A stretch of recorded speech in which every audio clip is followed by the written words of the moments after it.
Hi friends, in the video Introduction to Industrial Automation so OEI 354 so இந்த subject உள்ள important questions எல்லாத்தையுமே பார்ப்போம். so இதுவுமே subscriber comment பண்ணிருந்த subject ஓட important questions தான் பார்க்க போறோம். ஓகேவா?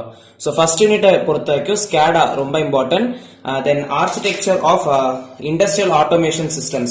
so SCADA then architecture of industrial automation system ரொம்ப prioritize பண்ணி படிங்க. இத முடிச்சதுக்கு அப்புறம் இண்டஸ்ட்ரியல் பஸ் சிஸ்டம்ல ரெண்டெண்ண இருக்கு. ஒன்னு வந்து என்னன்னா மோட் பஸ், தென் இன்னொன்னு வந்து ப்ரோஃபி பஸ். சோ இதுல வந்து அட்லீஸ்ட் இந்த SCADA and architecture of industrial automation system படிச்சதுக்கு அப்புறம் இந்த क्वेश्चन பாத்துக்கோங்க, இண்டஸ்ட்ரியல் பஸ் சிஸ்டம்.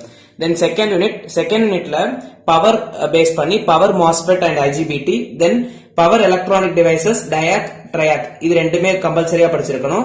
தென் next thing activators, then power control valves, process control valves, இது ரெண்டும். so first prioritize பண்ணி power MOSFET and IGBT, then power electronic devices diac triac முடிச்சதுக்கு அப்புறம் activators, then process control values க்கு போங்க. ஓகேவா? then இது வந்து நமக்கு second unit. then third unit பாப்போம். third யூனிட்ல வந்து என்னன்னா computer based data acquisition system, then internet of things for plant automation, computer aided process control சாஃப்ட்வேர்லயும் கேட்பாங்க, இதே மாதிரி ஒரு கொஸ்டின் இருக்கு. Then computer aided process control hardware இருக்கு. சோ ரெண்டுமே பிரையாரிட்டைஸ் பண்ணி படிக்கணும். Then data transfer techniques. First வந்து internet of things for plant automation, and second thing computer aided process control software, then computer aided process control hardware. அது மூணுத்தையும் முடிச்சிருங்க. So முடிச்சதுக்கு அப்புறம் computer based data acquisition system, then data transfer techniques. இது இவ்வளத்தையும் பார்த்துட்டா போதும் third யூனிட்டுக்கு.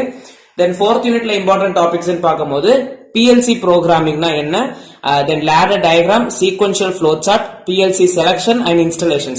So நீங்க PLC கண்டிப்பா ஃபுல்லா தான் படிச்சாகணும், ஏன்னா எப்படி வேணுமோ சபார்டினேட் क्वेश्चंसா கேட்கறதுக்கு மோர் சான்சஸ் இருக்கு.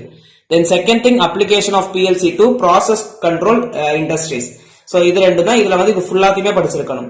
the next fifth unitல DCS integration with PLC and computers first question, then second question DCS supervisory computer task, third DCS communication or else software configuration. இந்த ரெண்டு क्वेश्चनல ஒண்ணாவது படிச்சிருக்கணும்.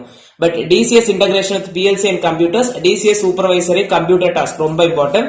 முடிஞ்ச அளவுக்கு நாளைக்கு முடிங்க. பட் முடிக்க முடியாதவங்க அட்லீஸ்ட் ஒரு லெசன்லயும் 3 क्वेश्चंस ஆவது படிச்சிருங்க, அப்பதான் ஈஸியா எழுதிட முடியும். சோ நம்ம 13 மார்க் 15 மார்க் தனித்தனியாலாம் கொடுக்கல, எல்லாமே கம்பைன்டா தான் இதுல இருந்து கேட்கறதுக்கு மோர் சான்சஸ் இருக்கு. ஓகேவா?